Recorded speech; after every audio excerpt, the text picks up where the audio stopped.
Hello students.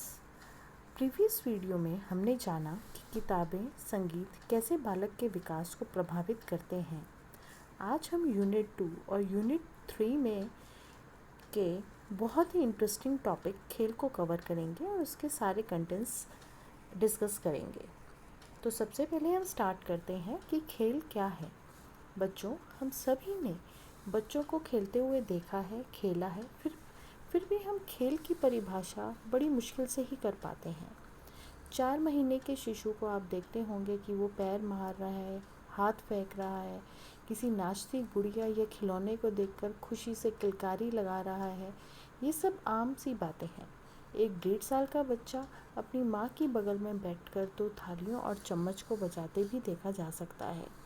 4 से 5 वर्ष आयु वर्ग के बच्चे पत्तों को, फूलों को एक पंक्ति में सजाते हैं और उछलते कूदते देखे जाते हैं। ये सब खेल के उदाहरण हैं। अब हम बताएंगे कि खेल है क्या। खेल एक जन्मजात, स्वतंत्र, रचनात्मक, स्फूर्तिदायक, आनंददायक और आत्म प्रेरित क्रिया है जो बच्चे को भावी जीवन के लिए तैयार करती है। खेल के दौरान हम देखते हैं कि बच्चे जो कर रहे होते हैं उसी में ही लीन रहते हैं। उन्हें बड़ा ही आनंद का अनुभव आता रहता है और बहुत ही कौतूहल दिखाते हैं और कुछ नया करने की ललक भी प्रकट करते हैं। नेक्स्ट आता है आपका टॉपिक, इसमें खेल की कौन कौन सी विशेषताएं हैं। बेटा, ये क्वेश्चन भी आपका एग्ज़ाम में आता है, तो आपने 4 विशेषताएं अच्छे से याद कर लेनी है कि बालक स्वेच्छा से खेलता है, अपनी इच्छा से खेलता है। अगर कोई उसे इंस्ट्रक्शन दे कि आप खेलें तो उसका उस एक्टिविटी को करने का या उस गेम को खेलने में कोई मन नहीं लगता। खेल हमारी परंपराओं से प्रभावित रहता है। जो हमारे आसपास लोकल गेम्स चल रहे होते हैं, हम देख रहे होते हैं, हम वही करते हैं। खेल की दैहिक क्रियाएं आयु के साथ घटती हैं। शुरू में हम फिज़िकल एक्टिविटीज़ ज़्यादा करते हैं, बाहर आउटडोर गेम्स खेलने जाते हैं, भागम भाग, छुपन छुपाई, रनिंग, ये सब करना पसंद करते हैं। लेकिन जैसे जैसे एज बढ़ती जाती है, हमारा और एक्टिविटीज़ में इंटरेस्ट बढ़ता जाता है। खेलों में हम रेपिटिशन का भी अंश देखते हैं। जिस खेल में बच्चों को आनंद आना शुरू हो जाता है, वो खेल ही वो खेलना पसंद करते हैं। नेक्स्ट आ जाता है आपका टॉपिक, खेल के सिद्धांत। बच्चों, खेल के 6 सिद्धांत हैं, वो आपने एज इट इज़ ही लर्न कर लेने हैं। इसके बारे में आपने ज़्यादा नहीं लिखना, सिर्फ आपने इनके नाम ही याद करने हैं। इसमें आ जाता है अतिरिक्त शक्ति का सिद्धांत, शक्ति वर्धन का सिद्धांत, पुनरावृत्ति का सिद्धांत, भावी जीवन की तैयारी का सिद्धांत, रेचन का सिद्धांत और जीवन की क्रियाशीलता। नेक्स्ट आ जाता है हमारा खेलों के प्रकार। बेटा, खेलों के प्रकार अलग अलग लोगों ने दिए हैं और अलग अलग टाइप के हैं। सबसे पहले हम करेंगे खेल के प्रकार में साथियों की संख्या के आधार पर। जो छोटे बच्चे होते हैं वो समांतर खेल खेलना पसंद करते हैं। वो अपने आप से ही खेलते रहते हैं, अपने शारीरिक क्रियाएं करते रहते हैं, हाथ हिलाते रहते हैं, पैर हिलाते रहते हैं। अगर आसपास कोई टॉय पड़ा है तो उसी को ही फेंकते रहते हैं, खेलते रहते हैं। दूसरा आ जाता है सहचारी खेल। सहचारी खेल में सेम एज ग्रुप के या कोई एक छोटा बालक और एक बड़ा बालक साथ बैठे होंगे, लेकिन वो अपने ही टॉय से खेलते हैं, वो दूसरों के साथ शेयर करना पसंद नहीं करते हैं। तीसरा आता है सामूहिक खेल। जब बच्चे प्ले ग्रुप में जाते हैं, नर्सरी क्लास में जाते हैं, तब वो दूसरे से एडजस्ट करना सीखते हैं और थोड़ा 2 या 3 बच्चों के साथ खेलना पसंद करते हैं। दूसरा क्लासिफिकेशन आता है खेल का स्थान के आधार पर खेल का प्रकार। इसमें 2 तरह के आते हैं, इंडोर गेम्स यानी कि घर के अंदर खेले जाने वाले खेल, जैसे कि ताश, कैरम बोर्ड, लूडो, शतरंज, सांप सीढ़ी, डमशिराज और भी काफ़ी सारे गेम्स। दूसरा आ जाता है आउटडोर गेम्स यानी कि घर से बाहर खेले जाने वाले गेम्स, जैसे आप स्कूल में भी खेलते हैं, स्कूल के कंपाउंड में भी खेलते हैं। इसमें क्रिकेट आ जाता है, हॉकी, फुटबॉल, बैडमिंटन, काफ़ी सारे गेम्स आते हैं। नेक्स्ट तीसरा आता है भिन्नता के आधार पर। 2 तरह की इसमें भिन्नताएं हम देखेंगे, एक व्यक्तिगत और सामूहिक। व्यक्तिगत में आती है शारीरिक क्रियाएं। इसके अंदर बच्चे, जो छोटे बच्चे होते हैं, वो अपनी टांग हिला रहे हैं, पैर हिला रहे हैं, पैर का अंगूठा मुंह में डाल रहे हैं, हाथ का अंगूठा मुंह में डाल रहे हैं, यही उनके गेम्स हैं। जैसे जैसे वो बड़े होते हैं, आसपास की चीज़ों को एक्सप्लोर करना स्टार्ट करते हैं, वस्तुओं के साथ खेलना स्टार्ट कर देते हैं। आसपास कोई भी चीज़ हो उसी से खेलते हैं, उनकी आवाज़ सुनना उनको पसंद है, उसको फेंकना पसंद है। फिर आ जाता है नर्सरी प्ले ग्रुप के बच्चों को दूसरों के साथ खेलना पसंद होता है। जब वो थोड़े से बड़े हो जाते हैं, टेम्पर टेंट्रम्स शो करने लग जाते हैं, तो वो कोई भी चीज़ को घेरते हैं, दरवाजे पे अपना पैर मारते हैं। वो ध्वंसात्मक गेम्स होते हैं। रचनात्मक गेम्स क्रिएटिविटी वाले होते हैं, कोई नई चीज़ की रचना करते हैं, ड्राइंग करते हैं, क्राफ्ट का वर्क करते हैं, वो भी गेम्स में ही आता है। नेक्स्ट आता है इसका क्लासिफिकेशन भिन्नता के आधार में सामूहिक हेडिंग। सामूहिक में अनुकरणात्मक और समायोजनात्मक आता है। अनुकरणात्मक में बड़ों को देखकर, टीचर्स को देखकर, अपने फ्रेंड्स को देखकर बच्चे गेम्स खेलते हैं कि उनके रूल्स पर फॉलो करते हैं। समायोजन में एडजस्टमेंट करना सीखते हैं, उसमें उनका एक लीडर होता है, वो उसको फॉलो करते हैं। नेक्स्ट स्लाइड आती है आपका खेलों का वर्गीकरण। इसमें दो चाइल्ड साइकोलॉजिस्ट थे, उन्होंने दिए हैं। एक कार्ल ग्रूस थे, उनके अनुसार जो आपने याद करने हैं, एक तो परीक्षणात्मक खेल, बौद्धिक खेल यानी कि बुद्धि का, परीक्षणात्मक यानी कि जिसमें आपको कोई जिज्ञासा होती है और आप कोई चीज़ को एक्सप्लोर करते हैं, कोई चीज़ खोल खोल के देखते हैं। जैसे बच्चे टॉयज़ खोल देते हैं पूरा का पूरा, उसके सारे पुर्जे ओपन कर देते हैं। गतिशील खेल जिसमें रनिंग आ जाती है। रचनात्मक खेल क्रिएटिविटी वाली एक्टिविटीज़ आ जाती हैं। लड़ाई के खेल, मान लीजिए पिलो से ही फाइट कर रहे हैं।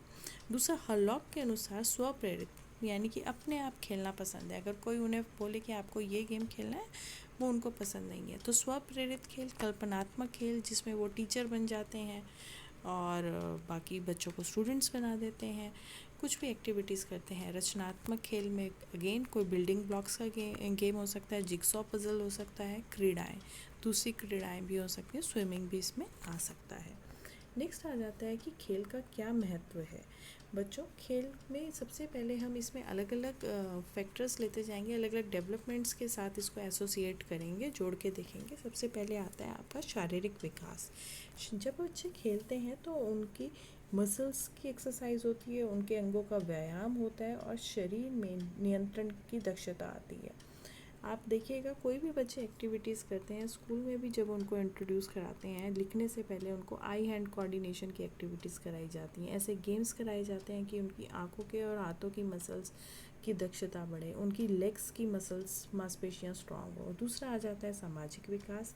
जैसे जैसे बच्चे खेलने लगते हैं, बड़े होने लगते हैं, तो जब वो गेम्स में आते हैं तो वो रूल्स फॉलो करने लग जाते हैं, सहयोग की भावना आती है, उसमें डिसिप्लिन आ जाता है। कुछ बच्चों में लीडरशिप क्वालिटीज़, नेतृत्व की भी क्वालिटीज़ निखर के आती हैं। लड़के और लड़कियों के अलग गेम होते हैं। जब बच्चे छोटे होते हैं तो लड़के और लड़कियां इकट्ठे खेलते हैं, लेकिन जब लेट चाइल्डहुड में वो अलग खेलना पसंद करते हैं। कुशाग्र बुद्धि वाले बच्चे मंद बुद्धि वाले बच्चों के साथ खेलना पसंद नहीं करते, वो बड़ी एज के ग्रुप के साथ खेलना पसंद करते हैं। और मंद बुद्धि वाले बच्चे जो होते हैं वो छोटे एज ग्रुप के बच्चों के साथ खेलना पसंद करते हैं। नेक्स्ट, जिन परिवारों में पेरेंट्स बच्चों के साथ खेलते हैं या भाई बहन खेलते हैं, उन परिवारों में आपस में स्नेह और प्यार बना रहता है। नेक्स्ट आता है मानसिक विकास, यानी कि हमारा बौद्धिक विकास, मेंटल डेवलपमेंट। ऐसे गेम्स इसमें प्लान किए जाते हैं जिसमें खोज की प्रवृत्ति और विलक्षणता हो। जैसे छोटे बच्चों के लिए हम टेस्टिंग करते हैं कि उनको कितना समझ आ रहा है। कुछ चीज़ हम छुपा देते हैं तो वो सोचते हैं कि परमानेंट ही खो गई है, लेकिन जैसे जैसे उनकी कुछ मंथ्स के होते हैं, 9 मंथ्स के होते हैं, 10 मंथ्स के होते हैं, तो उन्हें समझ आ जाता है कि वो छुपाई हुई है, वो चीज़ वापस आ जाएगी। ऐसे ही वो कोई मोबाइल को ओपन करना चाहते हैं, कोई टॉय को ओपन करना चाहते हैं, ये खोज की प्रवृत्ति और विलक्षणता है। उनकी बुद्धि के अनुसार वो अपना काम करते हैं। भाषा में विकास होता है, नए नए वर्ड्स बोलना सीखते हैं, नए टाइप के गेम्स सीखते हैं। कल्पना का विकास, जैसे मैंने बताया कि बच्चे इसमें रोल प्ले वाले गेम्स करते हैं, कोई डॉक्टर बनता है, कोई टीचर, कोई साइंटिस्ट बनता है। नैतिक गुणों का भी विकास होता है। नैतिक गुणों का विकास हमारा यानी कि मोरल वैल्यूज़ की डेवलपमेंट होती हैं। इसमें बच्चे अपने आप में नियंत्रण करना सीखते हैं, एक दूसरे की हेल्प करते हैं, एक दूसरे को रूल्स एक्सप्लेन करते हैं और निष्पक्ष काम करते हैं। 2 टीम्स होंगी अगर कोई भी गेम में, तो वो उनका लीडर जो बोलेगा वो वैसा करेंगे, लेकिन अगर कोई चीटिंग कर रहा होगा तो वो बताएंगे, पिन पॉइंट करेंगे कि ये चीटिंग हो रही है। सहयोग की फीलिंग आती है और हारने पे भी बच्चा हतोत्साहित नहीं होता और हार को पॉजिटिवली लेता है। नेक्स्ट आ जाता है आपका संवेगात्मक विकास, यानी कि इमोशनल डेवलपमेंट। बच्चे जब खेलते हैं तो उनको अपने इमोशंस कंट्रोल करने आ जाते हैं, क्योंकि उनकी जो एक्स्ट्रा एनर्जीज़ होती हैं, जो हमने अतिरिक्त शक्ति का सिद्धांत पढ़ा था, वो पॉजिटिव वे में चैनलाइज होने लग जाती हैं। उन पर अपना भावनात्मक संतुलन आ जाता है, जो उनका गुस्सा है वो शांत हो जाता है, उनमें सहनशीलता, त्याग की भावना आ जाती है, बहुत ज़ोर से हंसना चिल्लाने पर उनको काबू आ जाता है और अपने मन के भावों को पॉजिटिव वे में वो प्रकट करने लग जाते हैं। अब आता है इम्पॉर्टेंट क्वेश्चन जो हमारे चैप्टर से रिलेटेड है, खेलों का शिक्षा की दृष्टि से क्या महत्व है। देखिए, छोटे बच्चे होते हैं, उनको नर्सरी स्कूल में जाते हैं तो उनको टीचर्स बहुत सारी एक्टिविटीज़ कराते हैं, जैसे कि सॉफ्ट चीज़ कौन सी है, हार्ड चीज़ कौन सी है, रफ़ चीज़ कौन सी है, क्या गर्म ठंडा, ठीक है। ऐसे ही रंगों से रिलेटेड एक्टिविटीज़ कराई जाती है, फलों से रिलेटेड एक्टिविटीज़ कराई जाती है। तो खिलौनों के साथ खेलने से उनको आकार के बारे में, शेप्स के बारे में, रंग, भार, सतह, उपयोगिता का ज्ञान हो जाता है। उनके अंदर बहुत सारे कौशलों का भी विकास होता है, नई नई स्किल्स सीखते हैं। बिल्डिंग ब्लॉक्स खेलते हैं, जिक्सॉ पजल्स में वो बहुत सारी अलग अलग पिक्चर्स होती हैं, उनको काट के रखा गया होता है, उनसे उनको आपस में जोड़ के एक चित्र बना लेते हैं। अपनी और अपने मित्रों की क्षमताओं की तुलना करते हैं कि भाई वो कितना, कोई भी एक पर्टिकुलर चीज़ कितनी जल्दी कर लेता है, कितनी जल्दी वो रेस कर लेता है, कितनी जल्दी खाना फिनिश कर लेता है। आत्म अभिव्यक्ति का भी उनको अवसर प्राप्त होता है, अपने आप को एक्सप्रेस करते हैं। खेल में वो बोल जाते हैं अपने मन की बात। खोज और संचय द्वारा ज्ञान में भी वृद्धि होती है।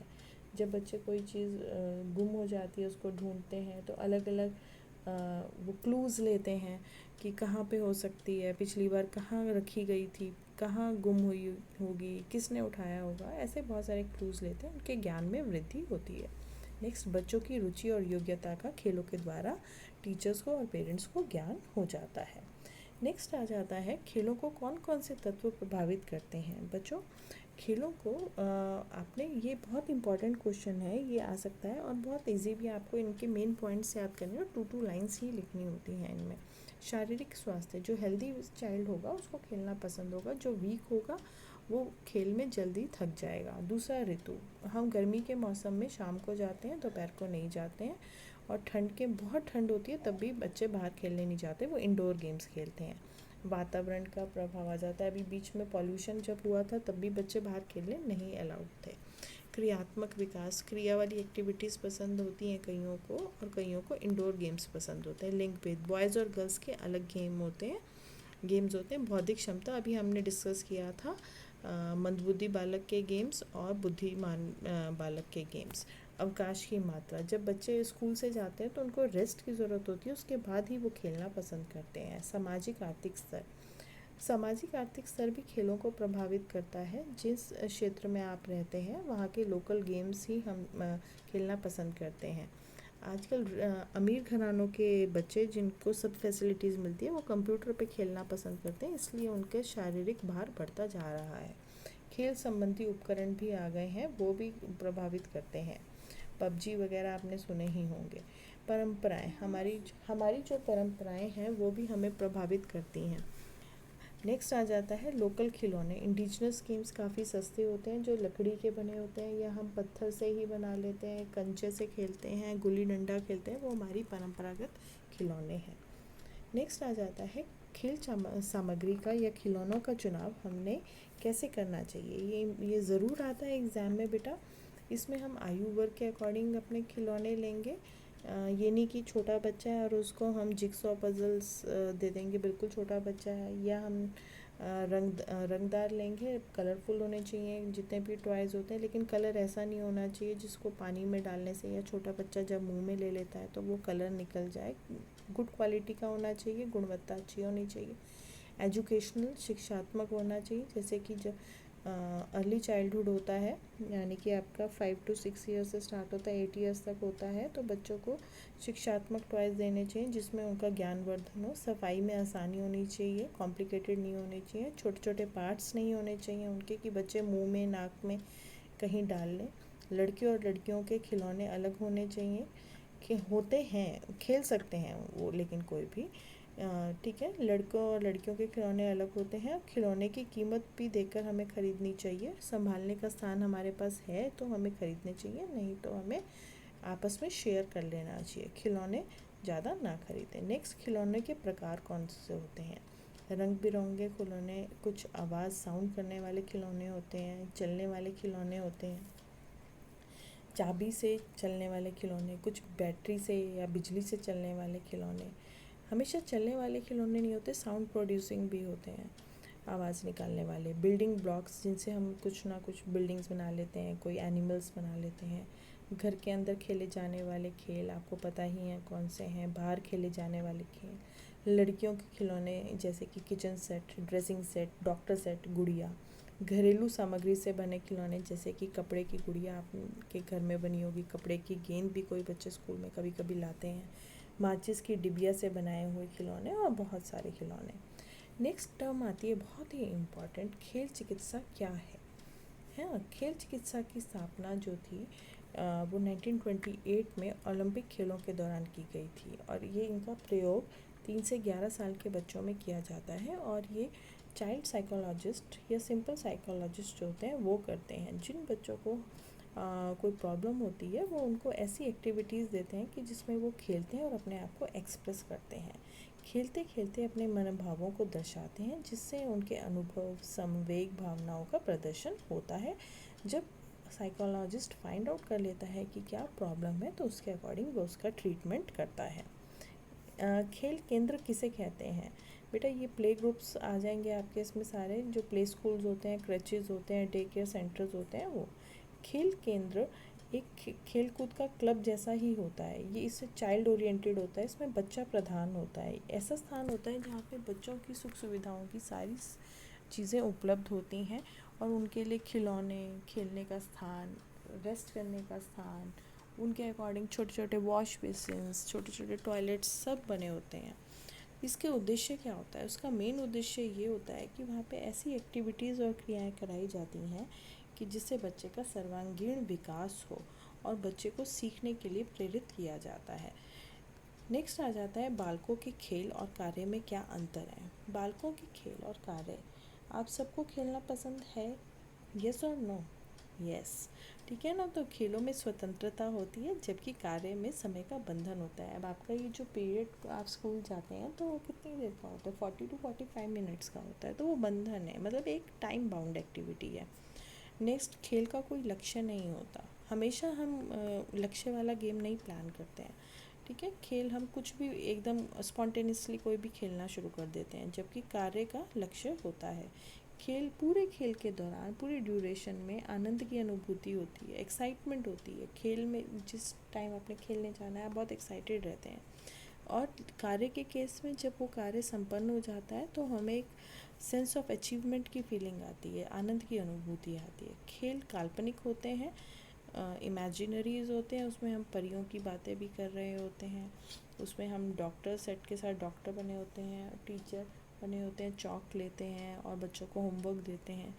और कभी कभी हम मम्मी पापा का रोल भी प्ले कर रहे होते हैं, बड़े भाई बहन का रोल प्ले कर रहे होते हैं। जबकि कार्य वास्तविक होते हैं, आपको होमवर्क करना है, क्लास वर्क करना है, कुछ चीज़ लर्न करनी है, आपके लिए तो यही कार्य हैं। या मम्मी पापा ने कोई आपको चीज़ असाइन की है, आपको बोला है, वो आपको करना है। खेलों से बच्चों का शारीरिक, मानसिक और सामाजिक विकास होता है, लेकिन बच्चों का कार्य से ज़रूरी नहीं है कि कोई विकास हो, पर्पसफुल एक्टिविटी हो। आशा करती हूँ कि आपको ये समझ आया होगा खेल का चैप्टर। ये सेकंड और थर्ड यूनिट दोनों ही कवर की हैं इसने। Thank you.